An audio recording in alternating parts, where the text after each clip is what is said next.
thought beauty school was just the beginning, right? What on earth do you do now? Welcome to the Salon Success Podcast with Monaco Nail Academy.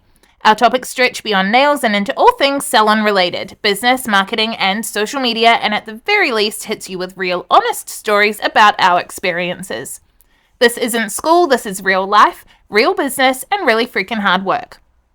Before we get started, wherever you are, thumbs up, tag a friend in the comments, or hit that share button and support small business. Hey guys, Penny here from Monaco Nail Academy, and today I am joined by Bailey. Hi.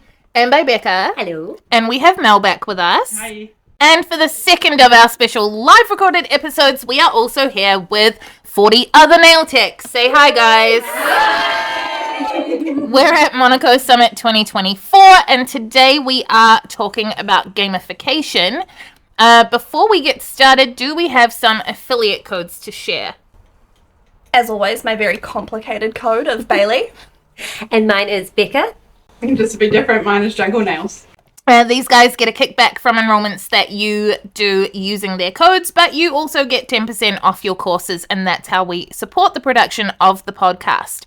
So before we get stuck into talking about gamification, let's talk about what the heck that is. So gamification is a pet passion of mine. I love it. It's so fun.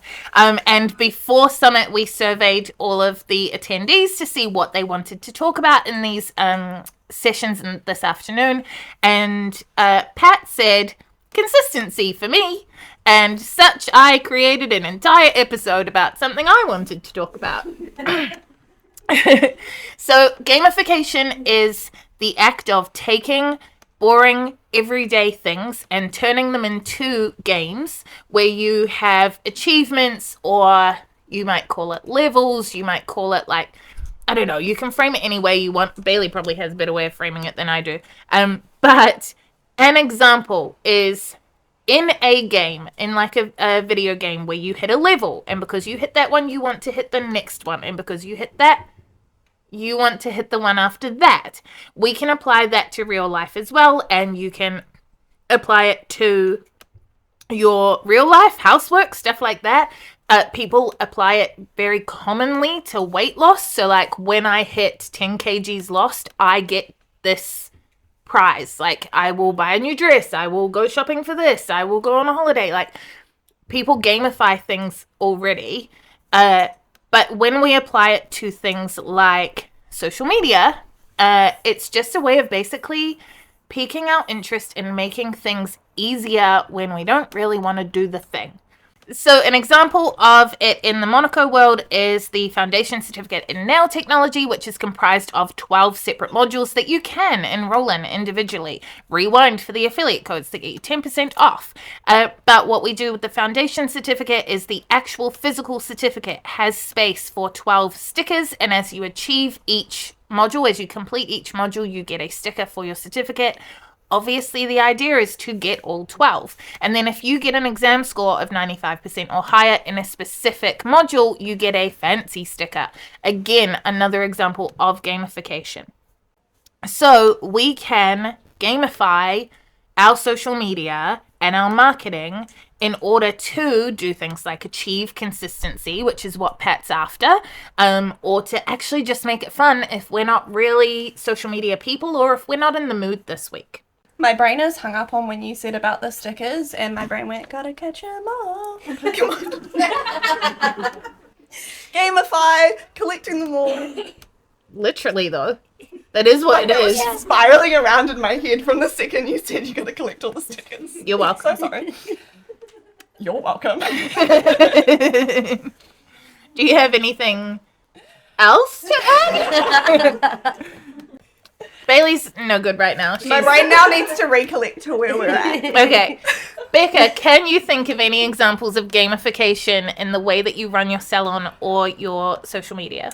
I am just like a big to-do list person, and I have Microsoft To Do, and I can like schedule things for different days, And when you mark something off, it makes a really satisfying ding noise.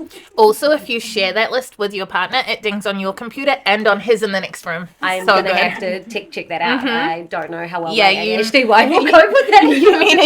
You need to get, like, because I'll sit on the couch with my laptop and tick it off, but because Carl and I are sharing the list in the very next room, mine goes ding, and then his immediately goes ding. It's like just a little extra little support of, yeah, I got you. Perfect. You go get Frankie onto it. Yeah, absolutely.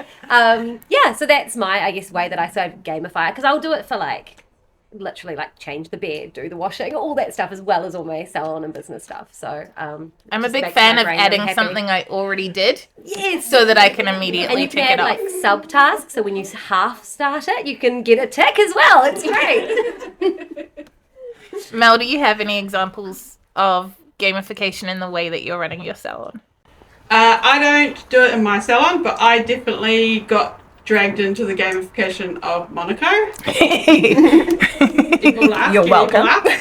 I did the full foundation certificate and I filled the whole lot. And then I got 3 out of 4 95 plus stickers because I wanted those. Only because I wanted 3 out of 4, stickers. Mel. What are you doing? I was about to say, does that And fourth I'm one very grind your tempted to gears? get the fourth one. Well, when we mentioned the other day that you currently share one of the records for a highest score in a module, is it what module? I think it was gel polish. Gel polish. And then Bailey immediately was like, wait, do I need a reset? Yeah. And then I was like, I need to reset that because I can't lose that record. So it definitely works. Gamification works. But the whole idea of talking about gamification this afternoon specifically was to tie in with getting consistent with your social media. So do any of my lovely panelists have ideas on how to use gamification for social media?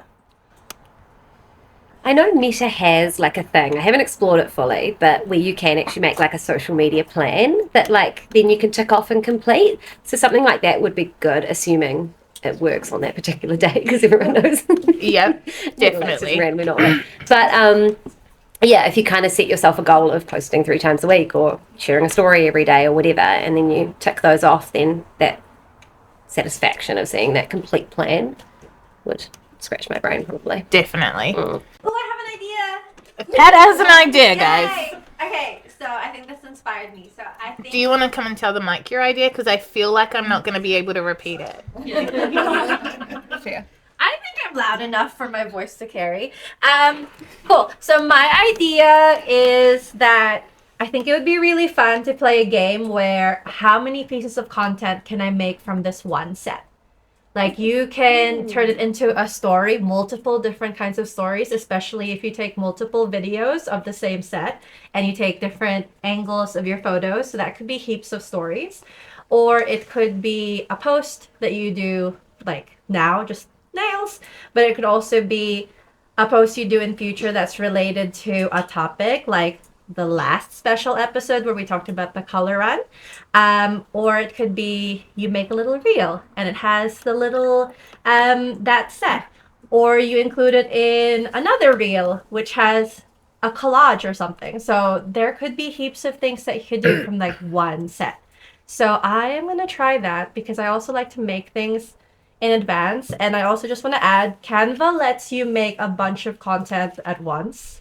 There's like this cool little feature where you can be like, I want you to do this using this table. And it will spit out like 20 different things. And it's fucking awesome. So try it out. Go check out Canva if you don't have it already. Who doesn't though? Because did you guys hear about the Canva staff thingy? What? The staff at Canva are all millionaires. So when Canva was just a little baby company, they gave all of their staff stock like shares just before they took the company public, and then they're doing something that you'll have to Google it because it's got a fancy finance man name. They're doing some like secondary thing, and the stock value's gone up, and Canva's growing so much that all of the staff are now millionaires. We're in the wrong industry. Yeah, I told Carl about it, and then I second guessed myself because I was like, no, that can't be right. And then he looked it up, and he was like, oh wow, yeah. It's a real thing. They're all millionaires. It's all in the news. It's like in the last month. Insider trading though, if they gave them the shares before they launch. You're not close to the mic, so no. It's not. Is it insider trading? It's not insider trading. it's different to buy low based off of inside information than to be gifted shares from your company. Everyone can Google it. I don't know. I was very excited for them. The thing that I do the most with where I gamify my life, and you guys would die.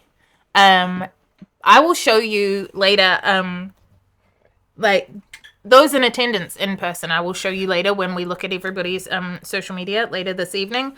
Those listening, I absolutely will have forgotten to put this on the post on our website, but if you comment and say, hey, can you please add that thing you said you'd add, I will.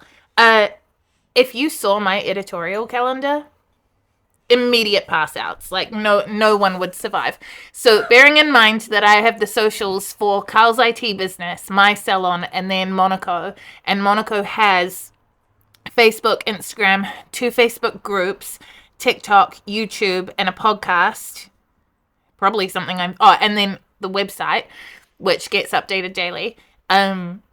You will die. However, one thing that I do is to avoid having to think of new content. I have, over a million billion years, collected, brainstormed different types of content, and you can Google it. You can Google like 100 content ideas or whatever. And then I have taken all the ones that are relevant to my businesses and tweaked them to be more relevant kind of thing. I have refined this list and found a list of honestly probably 120 things that are content ideas that work for me. And over half of them are interesting, no sales, because there's an 80-20 rule where you really want 80% of your content to be free value and then only 20% or less to be actually pushing for a sale. So, for example, pushing for a sale in the Monaco land would be if I post about a specific course, whereas the free value would be more educating through posts or sharing your guys' work, stuff like that. And it relates to the salons as well. But I have all these pieces of content. I just took an afternoon and I researched them all. I Googled every top 100 ideas for this, and I Pinterested, and I just made the list to end all lists. Took out the stuff that interested me, because if it interests me, it's going to be interesting when I make it. If it already bores me at the start, I'm not going to make it any better. So I had all of that in a big list. On my Google Calendar, I have it scheduled so they rotate. So on Facebook, I have a line for Facebook, and it is every single one of them, and they rotate like it's something dumb like every 88 days or some crap. It's big enough that no one's ever going to know that the same content is, or the same ideas are rotating. I have the same thing on the Instagram row, except the rotation starts like 6 weeks after the Facebook rotation, so they're not the same thing at the same time. And then for Instagram stories, I have still the same content, but it's in 3 rows. So there's like 3 stories a day that are going to go up interspersed with our live content. It's a lot. However, the gamification aspect is that I know what sort of things I have or haven't done for infinity in the future. And for an hour a day, which is more for me because I've got the 3 businesses, it wouldn't be so much for a single salon, but for an hour a day, I schedule social media. But if I'm in the mood to write captions, I do all my static posts. If I'm not, then I create all of my Canva stories. Or if I find editing to be quite like relaxing in a way, so if I really don't want to do anything like that, I edit.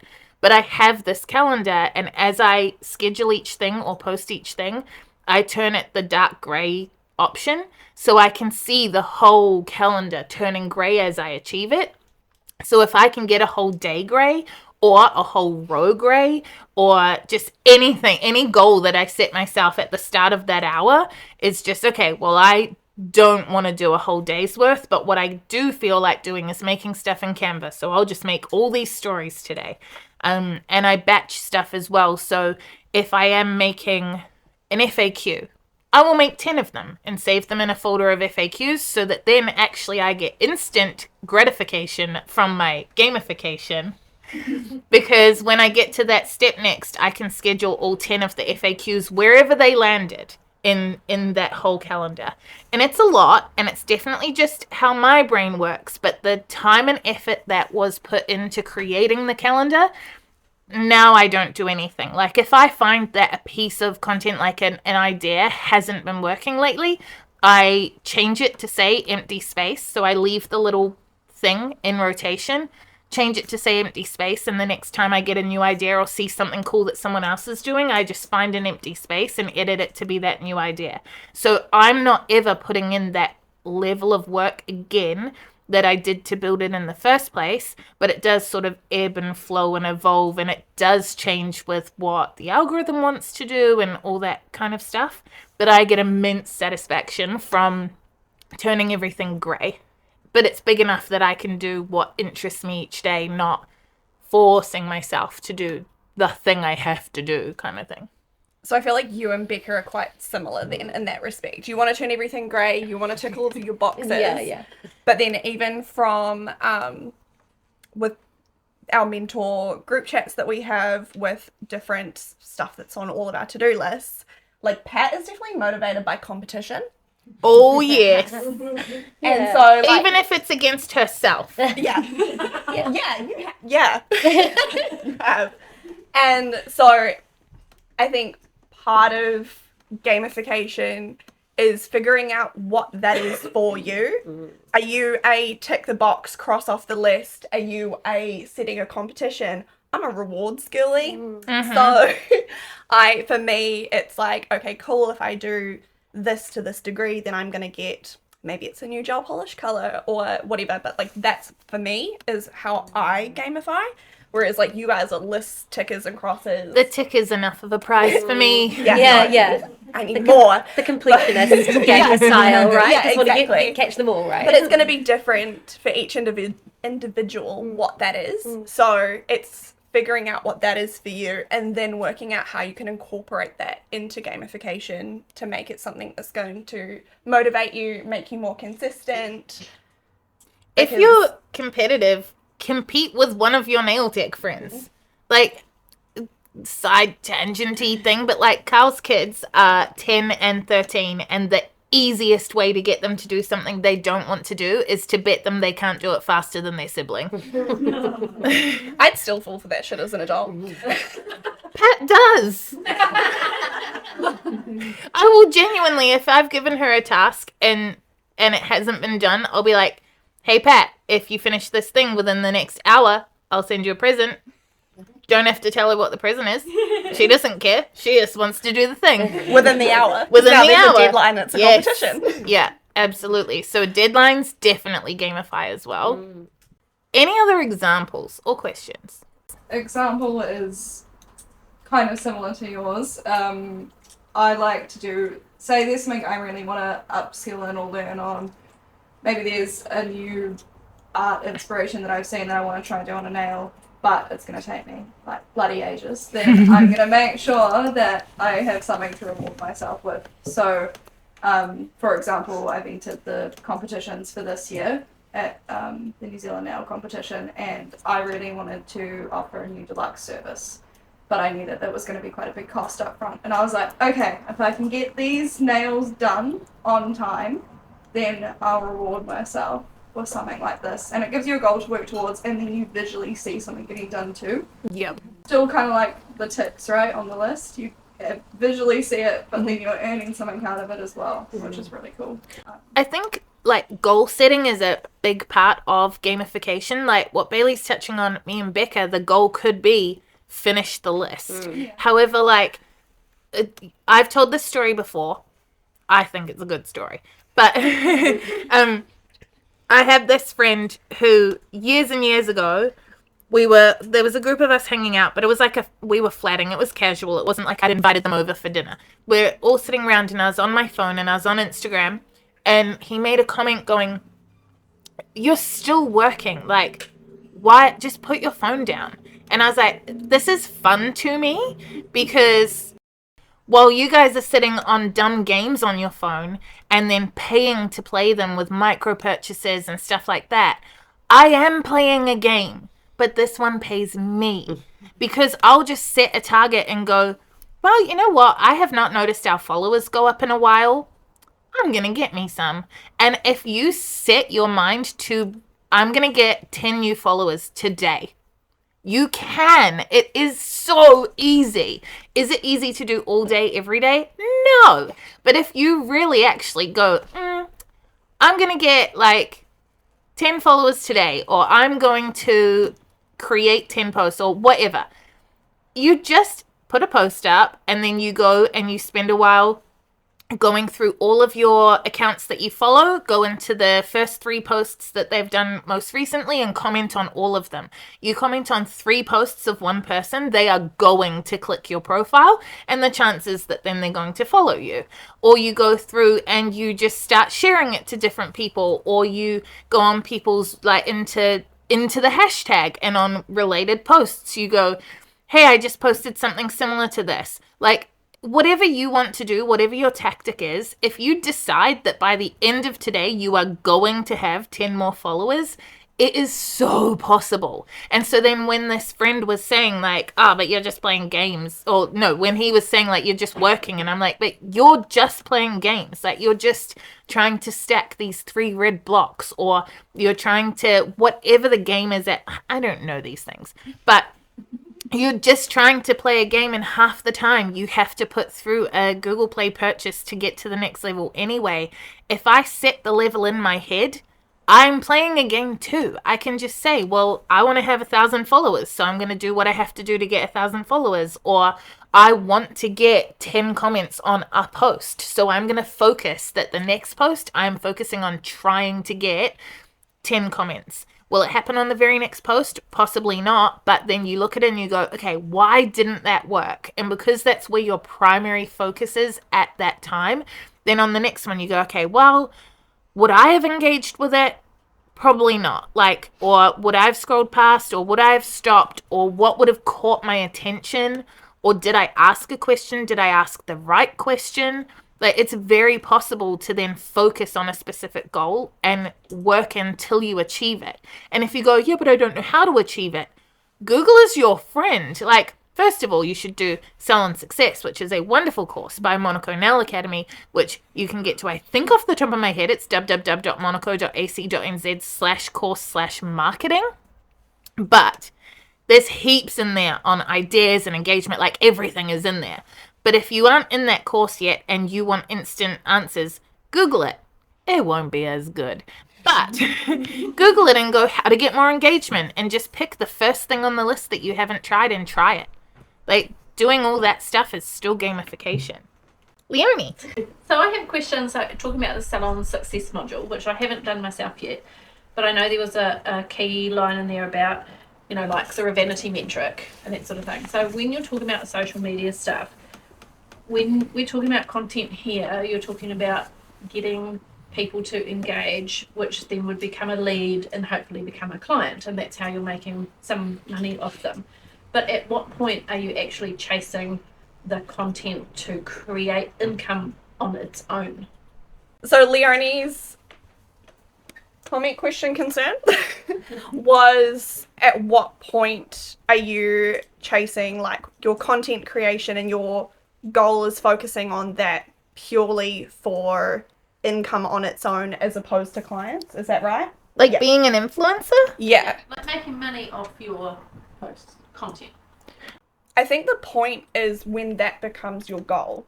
Do you want bums and seats for clients, or do you want to be an influencer? Because if you want to be an influencer, that's cool too, but that's a different focus. Content achieve both of those things? Like, yeah. Can there be a crossover? So Leonie's asking if you can have a crossover where your content is achieving influencer status, where you're being paid to create content, but also attracting clients. And I'm going to throw to Becca. I mean, I think it's possible, but I do think they're different posts. Like, again, thinking about the nail techs that I follow, often it's because they're really like funny and they're speaking to me about the experience of being a nail tech and like cool new products I can try, and this cool new technique for using pigments or chrome or something. And that's all stuff that I'm going to go, oh, well, I need to buy that chrome because this influencer told me. As a client, I don't give a crap about any of that. So I think it's potentially like diluting your account and your brand voice if you're trying to do both. I think you're not going to do either of them well, personally. I'm happy to hear, I might be wrong, but I think trying to do both might put you in confusion later. But also, who are you influencing? Because in your example, you're talking about an influencer who is influencing nail techs. Yeah. But also, you could be an influencer who is influencing people. not nail techs. I think Leah did that really well. Leah Light did that well. And where she was an influencer, she was making money off her content, but she was also doing clients, except for the fact that this is where we're saying you really have to be clear on your goal, because even Leah couldn't do everything. So then she brought on staff. So then she had salons. So then she had to staff the salons consistently. Then she had to manage the salons. And that was really not all, I'm not putting words in her mouth, but like that allowed her time to then continue working as an influencer. And I've spoken to her a little bit, but I can't claim to know any of her motivations, but now she is much more focused on the influencer and isn't doing the salon anymore. So I don't know if there's a behind the scenes that we're not aware of, but I would say that points to the fact that you can't sustain them both forever, even if it's just because you don't want to. Like, I can't imagine putting that much effort into both things and not being exhausted at the end of the day. You can, though, I reckon. I feel like you can do it, but I don't do it consistently. But we were just saying, like, I started going to the gym and made a couple of reels, and a gym in the town I'm moving to actually contacted me and said, we saw your reel, we'd like to give you a free membership, which saves me money. And then it went on to go, our ladies have been looking for a really good nail tech. So then that would then translate to bums in my seat. So that would be both, right? Yeah. But I didn't really do it with that goal in mind, I suppose. Yeah. It just kind of happened. But yeah, you could. I think the big thing is the end goal. Like, do you want to be actively doing nails? Do you want to be creating nail content? Because I do agree with Penny where you get to a point where if you do both well, you make really interesting content that people engage with and you build up your followers, but you also do really good nails, you're going to have that consistent clientele as well. There's only so many hours in the day. You're going to tend to gravitate to one over the other. Yeah, can it cross over? I don't know. I think there's definitely crossover, but I think it comes down to what your goal is from that. Do you want to generate money from the posts themselves, or do you want to be generating the income from clients? I think I could do either, but I can't do both. And that's just speaking for myself. But like, even just trying to have the salon and Monaco be successful, to do both at the same time, it's like when they say, what is it, like, these days women can do anything, but they can't do everything. Like, it's that, but it just applied to me. I cannot do all the things. And if I'm focused on the salon, then someone else is either, like, I can't focus on the salon unless someone else is doing the daily Monaco stuff, but then the marketing falls back. Or right now, I'm focused on podcast, YouTube, that sort of thing. But as I said in a previous episode, like, that means that I'm not offering the hours in salon that will make me busy there. So same with social media, I can't do both. Right now, like, I want to be doing stuff that is more interesting to me, more interesting nail art and stuff like that. So then I am getting students and graduates and friends and stuff to come to me to get nails I'm doing for free, just because then I get to build my portfolio up. And the only way I'm justifying it is I'm using those for YouTube and for bits and pieces, reels and things. But I can't do both.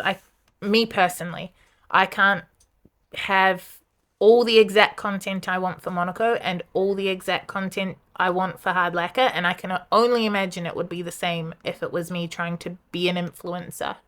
I did get sent free nail polish from Madame Glam, though. Nice. To put on YouTube. But, so it's kind of saying, like, you got a thing, but, like, you got reached out to. Yeah. But Organic, I couldn't do both. Right? Like, those were situations where that influence was organic, as opposed to you actively trying to be an influencer. Yeah, and I think that definitely could be wasn't my goal. the tipping point of whether you can do both. If you have that organic engagement and influence, you're doing both. But I think, yeah, like we talked about a little bit earlier, different posts targeting different things, whether they're targeting other nail techs or targeting clients. Yeah, and they did want me to do reels in exchange for that membership, and then I was like, I don't know if I would. Yeah. You don't want the You workload. still have the, It's yeah. like, it's like you're saying, I don't know if I want to do that.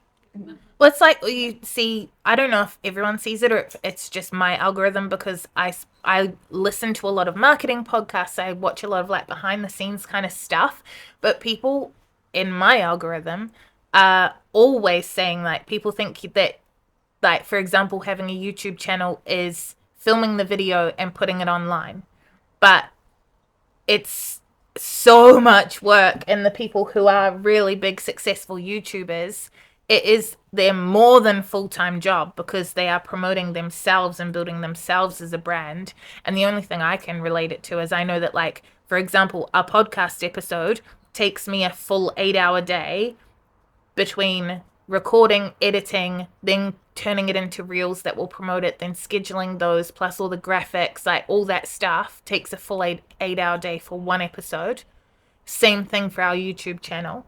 And then people are going, this is not you guys, but I have clients going like, oh, well, at least you've got that little training thing on the side.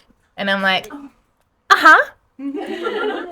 Meanwhile, they're like, oh, but you're fully booked. I can't book in. And I'm like, it's that little training thing. So I don't know. I don't know if that was helpful at all, but I just think my answer is like, I couldn't do it. I can't make it work. Yeah, but I was like, I don't know if I want to. I want the free membership. That's the bigger flex, though. Being Yeah. like, I don't know if I want to. That's the same as when someone goes, I don't really post on social media. I'm busy enough.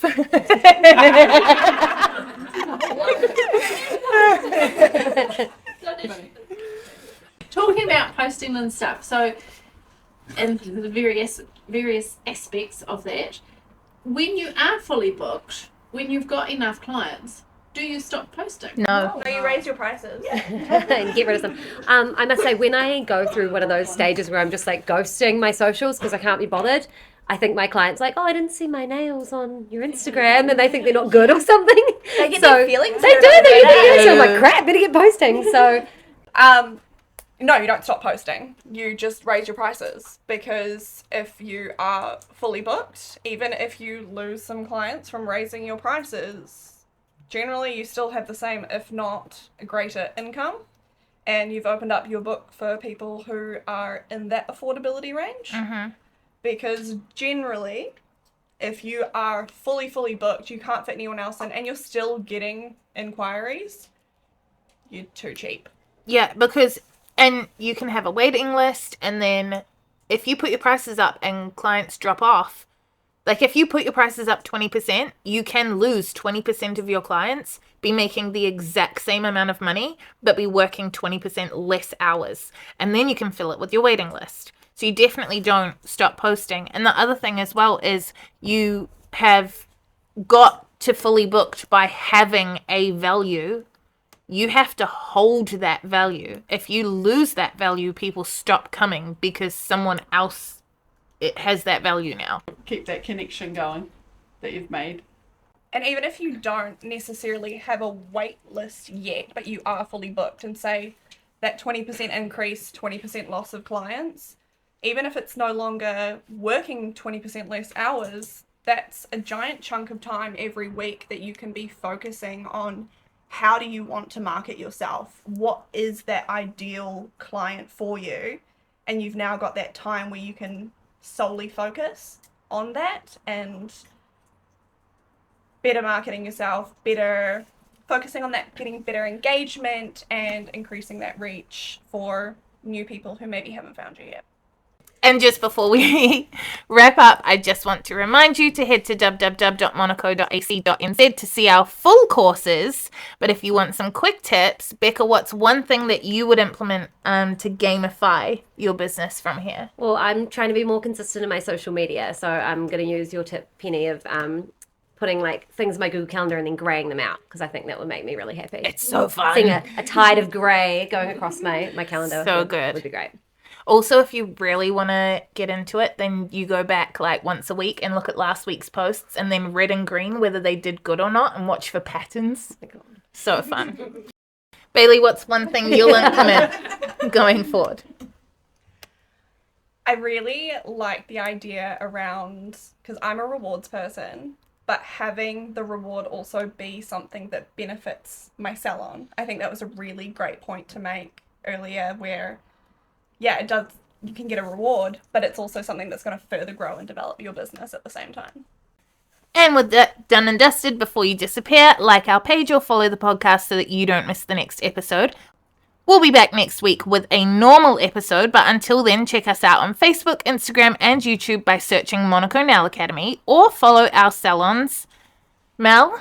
I'm Jungle Nails. Becca?